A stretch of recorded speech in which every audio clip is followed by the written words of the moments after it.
everybody. Welcome back. We have, of course, we have the wonderful Lisa on with us again, who keeps me out of trouble, keeps me on time, and helps me manage my time. So I hope everybody has enjoyed our session so far. Today, this is actually just all about me. No, it's actually a question and a struggle that I've had in the past personally, and other people on my team have had this issue as well. And so I wanted to just ask Lisa, because she knows all about this and is definitely the smartest person you could talk to about time management, in my opinion. It's where, like, I've fallen into this, and where other team members have as well, where you have like a split role. Like, I do a lot of technical work and operational work still in the company, but I also do sales and customer service and things that are not production type work.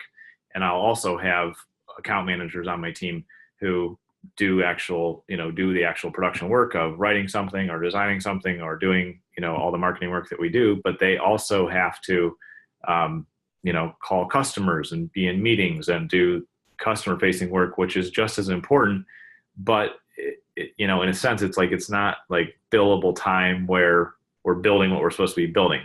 So I know it's a struggle for me a lot of time, and I know it's a struggle for other folks on my team, of how do you balance that, or how do you figure that out? Because you have to do both. But if you just kind of like wing it, like I have before, then it seems like they can just run into each other, and like everything's kind of a big jumbled mess, and it feels like nothing is getting done. So that's been a challenge for me and a couple folks on the team. I just thought you could tell me what to do about it. Okay, so I'm going to give you 3 suggestions. Okay. But first, thank you for the compliment back at the beginning of that story. I appreciate that. So for 3 suggestions, one of those is going to be biological prime time. The second one is going to be if you're a if you hyper focus or you're a hopper. And then the third one is going to be how to kind of structure your to-do list piece. So first one, we're going to talk about biological prime time. Biological prime time is the time of day when you are most easily able to do the hard thinking stuff, whatever that may be for you. Yeah. It's where you need to be able to pull your focus. So maybe it's technical work, maybe it's people work, but that's the time of day that you're most able to do it. So for example, for me this morning, I have a presentation due next week, and I don't love the way I've laid it out right now. And so I know I need to do some reworking of it. And typically when I'm like at that place, I'm just tweaking things, but it's not tweaking right now. Like, I do not like it. And so I needed to do that during my biological prime time, which was first thing this morning. So when you're looking at that, you have 2 different types of tasks. If you were to put them into buckets, first figure out where do they go in your biological prime time? Like, which ones do you need to do when you are most able to do the hard work? And then schedule those into that slot. Okay.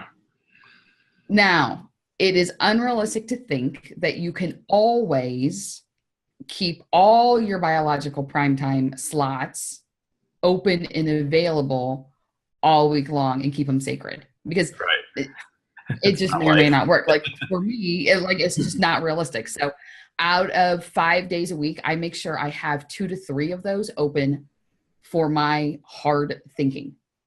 Sometimes I have a morning networking meeting. It's not, I'm not going to say, oh, sorry, it's my biological prime time. I'm not coming to your meeting. So I try to keep 2 or 3 of those open. So that's the first thing, is decide what's the hardest, put it in that spot as many times as you can in a week.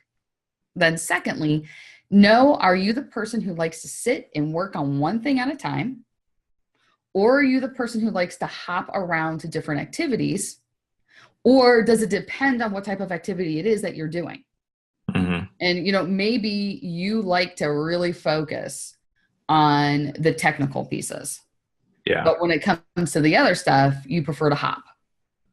Well, when you know that, then you schedule it that way and you're being proactive.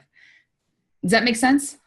Yeah, I think so. So, I mean, definitely the biological prime time makes a lot of sense. For me, that's like 4 a.m., which is good because it's like completely quiet.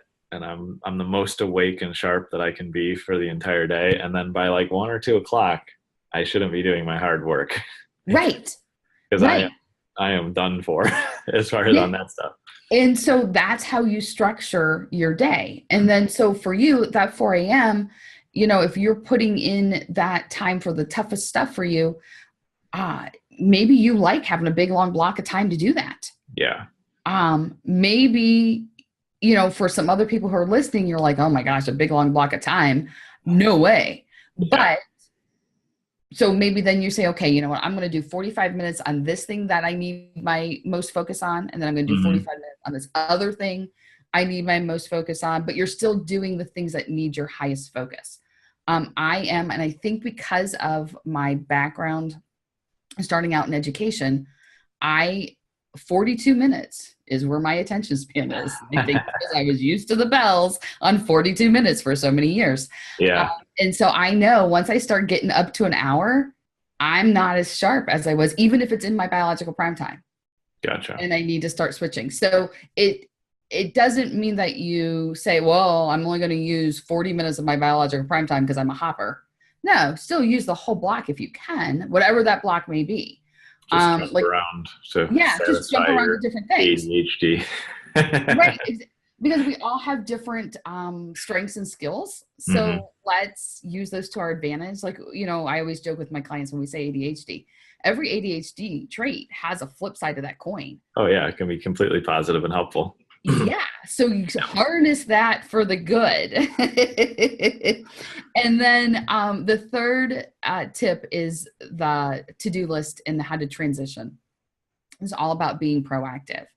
So when you have your calendar out and you have your to-do list out, break it actually into two sections. Okay. If you've identified you have two big buckets in your business, break it that way. And put, this is the bucket 1 that has to happen when I'm highly focused. This is bucket 2 that can happen when I'm not as highly focused. And then you're good. And use a timer or something to transition yourself from one place to the next. Yeah, to break in. Yeah, because otherwise you slide right through those barriers that you've given yourself. And it doesn't mean that you have to switch because the timer went off. You just have to be aware the timer went off and make a decision. Do I stay or do I switch? Right. Okay. That makes sense. Okay. Yeah, that's very helpful. I think it's good, your prime time you talk about, and then also figuring out like how you operate and what's helpful. That's good. And it's probably, I know we've talked about distractions and things like this before, but if your biological prime time is not 4 a.m., which I don't think a lot of people have it then, or haven't tried having it then, and it's like from, 11 a.m. to 1 p.m., that's prime time to get like phone calls and get all those other distractions. So, again, just to touch on it again, because I know we talked about it in one of the other episodes, but what do I do in that case where I'm like, this is the best time for me to work and I've got this time blocked out, and then I start getting phone calls and emails and things. Right. And so that's exactly what you don't. Yep. That's exactly what you don't do. As you all hear my number one distraction right now, the dog in the background. Number one distraction. And I'm surprised you haven't all heard her before today. So it goes back to the email piece about not checking. You're not checking your email during your biological prime time, whether it's 4 a.m. or it's 11 to 1 or it's 3 to 5 or wherever it is, because we're all different and it varies. Mine's first thing in the morning, which is a different first thing in the morning than Gabe, in case you're wondering. Mine's like 7 until probably 10-ish. And then again, I go like 3 to 5, 3 to 6, but I don't tend to like to work past 4. So like it's a short block for me. Very seldom will I work that 5, 6, 7 hour. But there's no email checking. When I get up this morning, I was like, I have to work on this presentation, and I knew my inbox was full and I was feeling kind of about the whole thing, but I said, no way. Cause once I get in there, I'm in there and I'm going to respond to all that. So it's shut off distractions. Nice. So next week, as I'm looking to my list, next time we're going to talk about prioritizing. I find with many of my clients that their day can get away from them because they're chasing fires all day long. Yeah. So we're going to talk about how to make sure that doesn't happen. All right. Terrific. Well, thank you so much, Lisa. As always, this is super helpful, and I appreciate your time and input for myself and everybody else that gets to tune in and watch as well. And we will see you on the next episode. Sounds good.